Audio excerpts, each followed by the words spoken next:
नमस्कार पुष्पेन जी। नमस्कार। हिंदुस्तान पोस्ट में आपका हार्दिक स्वागत है। और पुष्पेन जी, दिल्ली से को आप बहुत अच्छी तरह जानते हैं, आप वहीं से बेस्ड रहे हैं, एक पत्रकार भी हैं। किसानों का आंदोलन चल रहा है और इस पर सरकार ने अमेंडमेंट की बातें मान भी ली हैं, लेकिन बात कुछ बनती नज़र नहीं आ रही है। आपके हिसाब से क्या कारण हो सकते हैं या क्या होगा? क्या देखिए, भारत में इस वक्त जो आंदोलन हो रहे हैं, जिन मुद्दों पे लोग सड़कों पे निकल रहे हैं, वो शायद उन मुद्दों का बहाना बना करके इस देश की सत्ता के साथ उनके मतभेद कम और इस राष्ट्र के साथ उनके मतभेद ज़्यादा हैं। तो चाहे सीए का मामला हो, 3 तलाक का मामला हो, 370 का मामला हो, ये वही ताकतें हैं जिनके माध्यम से इन बिल पास होने के बाद एक इंतज़ार किया गया लंबे समय तक, और उसके बाद एक राज्य जो कि कांग्रेस के रूल में है, वहाँ से लोग निकल के आए हैं। और किसानों की शक्ल में कौन लोग हैं, क्या उनकी मांगें हैं और ताज्जुब यह है कि देश इतना बड़ा है, उत्तर प्रदेश की 23 करोड़ आबादी है, मध्य प्रदेश की है, बिहार की है, तो जिनकी आबादी इतनी कम है, उस राज्य से एक ख़ास एजेंडे के साथ लोग इस मुद्दे पर आए हैं। और पहले उन्होंने पंजाब के अंदर करोड़ों का नुकसान किया रेलवे को रोक करके, और अब जब वो यहाँ आए हैं, इवन उनका जो चीफ मिनिस्टर है वो भी एग्री नहीं करता है, लेकिन उसमें हर किस्म की फोर्स इन्वॉल्व है। उसमें नक्सल भी है, उसमें माओवाद भी है, उसमें जिहाद भी है, उसमें एंटी मोदी भी हैं, उसमें एंटी हिंदुस्तान भी हैं, एंटी हिंदू भी हैं। वो तमाम फोर्सेस को लगता है, उनका डेस्परेशन है कि जो अभी हाल में बिहार में चुनाव हुए और जो रिज़ल्ट उनके हिसाब से नहीं आया, वो उनकी बड़ी हार है। उसके कारण उस किसानों के मुद्दों को, उस बिल को एक भावनात्मक मुद्दा बनाने की कोशिश की, ताकि हम इस देश में विरोधी जो ताकतें हैं, जो विदेश में भी बैठी हुई हैं, वो कनाडा में भी हैं, वो ऑस्ट्रेलिया में भी हैं, वो पाकिस्तान में भी हैं, उनके माध्यम से इस सरकार के ख़िलाफ़ एक ऐसा माहौल क्रिएट किया जाए जिससे कि अनारकी फैल सके। तो मुझे लगता है कि किसानों ने जो भी बातें रखी हैं, वो एक तरीके से एक सेंट्रिक बातें हैं, जो पंजाब के किसानों की जो मोनोपोली थी।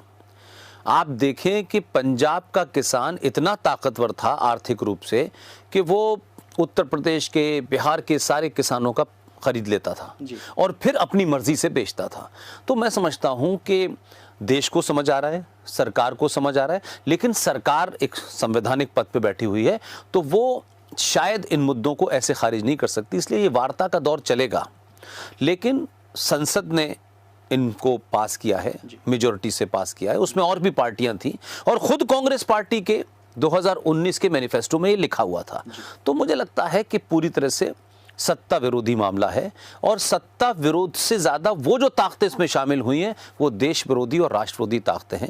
लिहाजा इस मुद्दे को कितने दिन तक चलेगा, क्योंकि सरकार की अपनी एक पोजीशन है, वो ये नहीं चाहती कि इसके साथ कोई ऐसा प्रोवोकेशन वो करे जिससे लोगों को और मजबूत हो और सत्ता को एक कटघरे में खड़ा करने का मौका है। तो इस किसान आंदोलन को मैं किसान आंदोलन नहीं मानता। इस किसान आंदोलन के आड़ में देश के अंदर एक अनारकी पैदा करने की कोशिश है। हाँ, ये इसमें तो क्या ये अंदाज़ा ये उस लिंक से जोड़ा जा सकता है, जैसे एनआईए ने भी चार्जशीट भी फाइल की है, खालिस्तानी जो हैं और कुछ भी और भी लोग पकड़े गए हैं। दूसरा जो टोरंटो, लंदन में जो चीज़ें हो रही हैं, क्या ये इंटर रिलेटेड हैं या सब अलग-अलग हैं? देखिए, अभी जब इंग्लैंड में चुनाव हुआ था तो लेबर पार्टी के ऊपर भारत के मुसलमानों ने, पाकिस्तान के मुसलमानों ने, बांग्लादेश के मुसलमानों ने ये दबाव डाला कि हम आपको सपोर्ट करेंगे, बशर्ते कि लेबर पार्टी ये रेजोल्यूशन पास करे कि जब वो सत्ता में आएगी तो यूनाइटेड सिक्योरिटी काउंसिल में भारत ने जम्मू कश्मीर में जो आर्टिकल 370 को हटाया है, उस पर भारत के खिलाफ वीटो लाएगी। अब आप सोचिए कि वहां हार हुई, वहां लेबर पार्टी हार गई, और फिर अमेरिका के अंदर जो कुछ हुआ, तो आप कुल मिला के देखेंगे कि इसका विदेशी लिंक मैं इसलिए मानता हूं कि आज किसानों की जो मांगे हैं, उन मांगों के अंदर ये मांग कहां से आई कि सारे नक्सल्स को छोड़िए, सारे माओवादियों को छोड़िए, जिन लोगों को आपने, पत्रकारों को छोड़िए। ये किसान पत्रकारों का मुद्दा कब से लेके आए हैं? और जो नक्सल्स के माध्यम से लोग पकड़े गए हैं वो भी सबको पता है। जो इस देश में अनार्की पैदा करने चाहते हैं उनका भी पता है। उसमें जेएनयू की लॉबी भी है, उसमें इस देश के इस्लामिक आतंकवादियों की भी लॉबी है, उसमें पीएफआई भी शामिल है, एसडीपीआई भी शामिल है, जमात इस्लामी भी शामिल है। तो ये तमाम सारे लोग हैं और इसमें आप अगर एक पत्रकार की हैसियत से या उस जर्नलिस्टिक आई से अगर देखेंगे तो इसके अंदर जो लोग टेलीविज़न पे आकर के कहते हैं कि जब हम 7 करोड़ से हमने देश को बांट दिया था तो अब तो हम 30 करोड़ हैं, तो अब हमें दोबारा से एक हिस्सा चाहिए, वो ताकतें भी खाना पहुंचा रही हैं, रसद पहुंचा रही हैं और सिखों को गुमराह कर रही हैं। चाहे मोगा हो या दूसरी जगह हो, उसमें कश्मीर के दहशतगर्द, इंटेलेक्चुअल दहशतगर्द और इंटेलेक्चुअल हिस्टोरियन, जर्नलिस्ट, वो तमाम ताकतें इस पूरे मामले को आगे कर रही हैं, क्योंकि उनको लगता है कि सिख और हिंदुओं के बीच में जो एक पारिवारिक रिश्ता था उसको और उस खाई को बड़ा कर दिया जाए, ताकि एक मार्शल रेस को इस सरकार के खिलाफ खड़ा किया जाए। उसका हवा जो है वो कनाडा से भी आ रही है, वो आपकी केरला से भी आ रही है, वो कर्नाटक से भी आ रही है, वो कश्मीर से भी आ रही है। तो मैं ये मानता हूँ कि भारत के अंदर एक नैरेटिव को लोगों को समझना चाहिए कि जो भी कुछ भारत के अंदर होता है, अगर कोई बम धमाका भी होता है, भारत में कोई घटना भी होती है, तो वो सिर्फ इंटरनल सिक्योरिटी नहीं है, इसके एक्सटर्नल डायमेंशंस हैं। आप देखें कि कोयम्बटूर का बम धमाका हो, पटना का बम धमाका हो, दिल्ली, ये धमाके यकायक 2014 से क्यों बंद हो गए? इनके इंटरनेशनल डायमेंशंस थे। तो जिस तरीके से कश्मीर में ऑपरेशन किया जा रहा है, जिस तरीके से भारत ने पिछले 4-5 साल में विश्व पटल के ऊपर अपनी एक स्थिति मजबूत की है, इंटरनेशनल ताकतों को अपने साथ लिया है, तो उससे आज बम धमाके नहीं हो रहे हैं इस देश में। तो अब लोकतंत्र के माध्यम से भारत की सत्ता के खिलाफ कैसे माहौल बनाया जाए, ये उसका प्रयोग किया जा रहा है। तो आप सड़कें रोक के बैठ जाएंगे, आप सुप्रीम कोर्ट की नहीं सुनेंगे, आप संसद की नहीं सुनेंगे, आप सरकार की नहीं सुनेंगे। तो एक कहते हैं कि एक ऐसी सिचुएशन पैदा कर दो सरकार के सामने कि सरकार गोली न चला पाए और लोगों में गुस्सा पैदा हो और सरकार मजबूर हो जाए कोई हार्श डिसीजन के लिए, जिससे हम दुनिया भर में इस प्रोपेगेंडा को करें कि हिंदुस्तान में एक हिंदूवादी सरकार है, यहाँ माइनॉरिटी सुरक्षित नहीं है। ये प्रोपेगेंडा चल रहा है। लेकिन सर, उसी सरकार के काल में दिल्ली जैसे दंगे होते हैं, शाहीन बाग का जो आंदोलन हुआ उसके ख़त्म होते दिल्ली जैसे दंगे हुए और वहाँ पर इतने मास स्केल पर नुकसान किया गया, लोगों को बुचर किया गया। देखिए, मैंने कहा ना कि शाहीन बाग का फ्रस्ट्रेशन और दिल्ली में केजरीवाल सरकार की खुशी, ये मिक्सचर था। तो उनको लगा कि किसी तरीके से हम सरकार को डरा सकें, और यहाँ ट्रम्प साहब आने वाले थे, कैसे उस पूरी चीज़ को डिस्टर्ब करें। तो मैं ये मानता हूं कि सरकार जब सत्ता में होती है और संविधान के दबाव में होती है, तो उसे अंतर्राष्ट्रीय बहुत सारी चीज़ों को ध्यान में रखना पड़ता है। ये सरकार के सामने संकट ये है कि जब पूरा देश बदल रहा है, थोड़ा वो ताकतें जो इस देश में जिनको डराया गया, धमकाया गया, जब वो उस नैरेटिव से बाहर आ रही हैं, तो बहुत ज़्यादा ये सरकार ऐसा फैसला नहीं ले पा रही जिससे कि बहुत सख्त, जैसे चीन में फैसला हुआ, टाइनवान स्क्वायर का फैसला हुआ। तो जितने चीन के समर्थक हैं, जो लेफ्टिस्ट हैं, जो वामपंथी हैं, जो जेएनयू में लोकतंत्र की बात करते हैं, लेकिन वो चाइना के टाइनवान स्क्वायर की बात नहीं करते। जो मुसलमान हिंदुस्तान के अंदर इस बात का विक्टिम कार्ड खेलते हैं कि साहब हमारे साथ इतना अत्याचार हो रहा है, वही मुसलमान और वामपंथ का गठजोड़ भारत में उग्र मुसलमानों के साथ चाइना में क्या हो रहा है उस पर चुप्पी साधते हैं। तो मैं ये मानता हूं कि ये भारत के पिछले सो कॉल्ड आज़ादी के बाद से जो इतिहास है उसमें बड़ी डिसाइसिव, बड़ी कॉम्प्लेक्स लड़ाई है, और मैं आपके माध्यम से सरकारों से ज़्यादा इस लड़ाई को लड़ने में, इस लड़ाई का सामना करने में भारत के समाज को आगे आना होगा, क्योंकि ये लड़ाई सिर्फ कानून से नहीं लड़ी जा सकती, हथियारों से नहीं लड़ी जा सकती, बल्कि समाज जब काउंटर करेगा तो मैं समझता हूं कि वो ताकतें पीछे जाएंगी। वो तो ये चाहती हैं कि सरकार प्रवोक होकर गोली चलाए, सरकार प्रवोक होकर कोई ऐसा फैसला ले जिसे हम बेच सकें पूरी दुनिया में। तो सरकार के पेशेंस, उसके तहम्मुल का ये लोग एक तरीके से एग्जाम, इम्तहान ले रहे हैं, लेकिन सरकार के साथ साथ देश भी इन लोगों को काउंटर करने के लिए जगह जगह धरने प्रदर्शन दे, तब जाकर के मैं समझता हूं कि सरकार के हाथ मजबूत होंगे। सर, एक चीज़ और जो इसी समय करीब इसके पहले से शुरू हुआ, लेकिन उसके श्रृंखलाबद्ध कह सकते हैं, जो गुपकार समझौते और उसके बाद का जो फारूक अब्दुल्ला और महबूबा मुफ्ती वगैरह का जो था, वो क्या चीज़ है? क्योंकि 370 हटा, 35A का जो तो इन्होंने किया, उसके बाद तो एक विकास की बात चलने लगी। वहाँ पर दोनों, लद्दाख अलग हुआ, जम्मू कश्मीर अलग हुआ, केंद्र शासित प्रदेश हुए, तो एक विकास की बात होने लगी। लेकिन ये फिर उसी बैक पॉइंट पे आने की बात कर रहे हैं, चीन की मदद लेने की बात कर रहे हैं। इसके पीछे क्या, आपका क्या विचार, क्या कारण हो सकता है? नहीं, इसमें बहुत साफ साफ है, इसमें कोई चीज़ ऐसे नहीं है, सारी चीज़ वाजे हैं कि जम्मू कश्मीर में पहले ये हुआ कि यहाँ लोकतंत्र का अपहरण होता रहा है। सरकारें, केंद्र की सरकारें जो हैं वहाँ की सरकारों को गिराती रही हैं। फिर वहाँ उन्होंने विक्टिम कार्ड खेलना शुरू किया और उसके बाद वो धीरे धीरे धीरे धीरे चीज़ें एक तरीके से एंटी इंडिया और एंटी हिंदू बनती चली गई। उसमें 1986 में आप देखें कि जब उत्तर प्रदेश में राम मंदिर का दरवाज़ा खुला और कांग्रेस सरकार ने और भारत के आधुनिक प्रधानमंत्री मरहूम राजीव गांधी ने खुलवाया, तब कश्मीर में मंदिर तोड़े गए करीब 500। और फिर उसके बाद किस तरीके से एक सरकार आई 89 में और किन अंतर्राष्ट्रीय दबावों के तहत वीपी सिंह सरकार में आए, और वीपी सिंह के पास कम बहुमत था और भारतीय जनता पार्टी उस समय उसको सपोर्ट कर रही थी बाहर से। और आप देखिए कि किन ताकतों के दबाव में भारत का पहला मुसलमान गृह मंत्री बना उसी राज्य का, और वो 2 दिसंबर को शपथ लेता है, 8 दिसंबर को उसकी बेटी गायब हो जाती है और 4 अंतर्राष्ट्रीय आतंकवादियों को छोड़ दिया जाता है, बेटी वापस आ जाती है। आज तक दुनिया का कोई मीडिया ये नहीं बता पाया कि उसकी बेटी का किसने अपहरण किया था और किसने छोड़ा था। मैं मानता हूं जो कुछ, क्योंकि उस जमाने हम पत्रकारिता में आए थे, कि खुद उसका अपहरण कराया गया ताकि उन आतंकवादियों को छोड़ा जाए। फिर गुलाम नबी आज़ाद के घर में कोई अपहरण हुआ, फिर सैफुद्दीन सोज के घर में हुआ, और कुल मिलाकर के 30-35 आतंकवादी छोड़ दिए गए।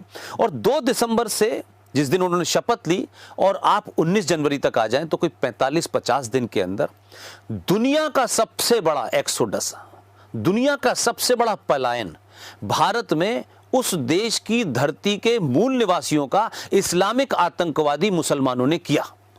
5 लाख लोग कश्मीर से भगा दिए गए उनकी पूजा पद्धति के कारण। वो देश के अलग अलग कोनों में गए, 2500 लोगों को मार दिया गया।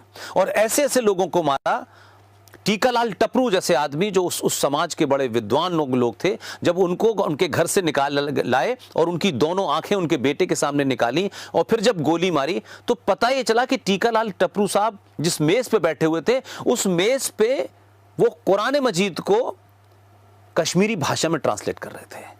तो उनको काबिल कबूल नहीं था कि फारूक अब्दुल्ला ने के पूर्वजों ने अपना मजहब जो है बदल लिया है। उनको काबिल कबूल नहीं था कि मोहम्मद इकबाल ने, जिनके पूर्वज सफरू थे, उन्होंने बदल लिया है। ये बदल नहीं रहे हैं। अब ये नहीं बदल रहे हैं तो इनको तलवार के जोर पे जो इस्लाम की और कुरान की फिलॉसफी है उन्होंने बदलवा दिया। तो आज वैली कश्मीर में खाली हो गई है। लिहाजा आज वो ताकतें नरेंद्र मोदी के आने के बाद से जो ये कहती हैं हमें विकास चाहिए, तो उन्हें विकास कभी नहीं चाहिए था। साफ साफ लोगों ने पूछा कि अगर भारत की सरकार कश्मीर की सड़कों सोने की भी बना दे तो भी हमें काबिल कबूल नहीं है। हम चाहते हैं निजाम मुस्तफा, अल्लाह की हुकूमत, बिना कश्मीरी हिंदुओं के मुसलमानों की सरकार चाहिए। लिहाजा ये जो विकास का बात है ये पॉलिटिकल स्लोगन है, और क्योंकि एक ही झटके में 370 और 35A पूरे विधि विधान के साथ भारत की संसद में डिबेट के बाद मेजॉरिटी से, यानी उसमें तो एक और बात इंपॉर्टेंट है कि जो भारतीय जनता पार्टी की अपनी उनकी स्ट्रेंथ है 303 और उनके एनडीए के शासकों को मिलाने तो 340 थी, लेकिन उसके बावजूद भी लोकसभा में 370 वोटों से हारी है। तो यानी बीजेपी के अलावा, यानी उसके एनडीए के अलायंस के अलावा भी लोगों ने इसको हटाने के समर्थन में वोट दिया। अब क्योंकि ये संसद द्वारा हुई है लेकिन वो भी उन्हें काबिल कबूल नहीं है, तो आज चाहे रोशनी एक्ट में फारूक अब्दुल्ला, उमर अब्दुल्ला, महबूबा मुफ्ती और तमाम जितने उनके लोग हैं, वो 25,000 करोड़ का जो घोटाला किया गया है, क्योंकि भारत की संसद वहां नहीं जाती थी, भारत की सुप्रीम कोर्ट वहां नहीं जाती थी, तो तमाम, और आपके यहां एंटी करप्शन वहां लागू नहीं होता था, बैंकिंग लागू, तो ये एक तरीके से एक गिरोह, जिसे आपने कहा गुप्तकार, ये एक गिरोह है जो इस्लाम और मुसलमान के नाम पे भारत की फौज को, भारत की हुकूमत को, भारत की व्यवस्था को, सियासी दलों का ब्लैकमेल करती रही है। लेकिन हमारे यहाँ मुसलमान को अपीज करने का लेवल यह है कि हमने अपीज करते करते जो 1976 में हमने सेकुलर संविधान बनाया था, आज उसको भी हमने पलट दिया है। इस सरकार ने 370 हटाई, 35 हटाई, जिसके हटने से पाकिस्तान में परेशानी है, बांग्लादेश में परेशानी है। मैंने कहा कि इंग्लैंड के इलेक्शन में यही हुआ, यही आपके यूएस के इलेक्शन में हुआ। तो आप सोचिए कि भारत जो इतने साल से चल रहा था वो किन लोगों के रहमो करम पे चल रहा था। हम अपने देश के संविधान में क्या बदले नहीं बदले ये हमारा अख्तियार होना चाहिए, लेकिन भारत के अंदर कई हजार कश्मीर और पाकिस्तान बसते हैं, इसलिए भारत के अंदर क्या होना चाहिए ये पाकिस्तान तय करेगा, भारत के मुसलमानों को क्या करना चाहिए ये पाकिस्तान तय करेगा। तो मैं ये मानता हूं कि आज डिसाइसिव समय है। फारूक अब्दुल्ला, उमर अब्दुल्ला, ये तमाम सारे लुटेरे हैं, ये डकैत हैं, इन सब से निजात पानी चाहिए। भारत सरकार को इस देश के बहुसंख्यक समाज को ताकत देनी चाहिए ताकि वो संविधान में ऐसे जितने भी कृत्य किए गए हैं पिछले 70 सालों में, आर्टिकल 333 को हटा दिया, तो ये सब चीजें हटे तो ये देश जो हजारों साल की परंपरा और परम वैभव का था वो उस तरफ प्राप्त करे। और इसमें कोई भी रहे, किसी मजहब का भी आदमी रहे, लेकिन ये देश सनातन संस्कृति को माने, इसके कल्चर को माने। आपकी पूजा पद्धति कुछ भी हो सकती है, लेकिन आप अपनी पूजा पद्धति को भारत के संविधान से ऊपर रखेंगे तो हिंदुस्तान की मेजॉरिटी को यह काबिल कबूल नहीं है। और आज इस देश का बहुसंख्यक समाज ये सवाल चौराहे चौराहे पूछ रहा है, उन लोगों को जवाब देना चाहिए। और अगर वो जवाब नहीं दे रहे तो संविधान को माने, नहीं उनका जहां दिल चाहे वो देश छोड़ के चले जाए। इस देश की धरती को कोई लहू लुहान अब अपने मजहब की किताब के कारण करेगा तो उसके साथ भी वही सलूक होगा।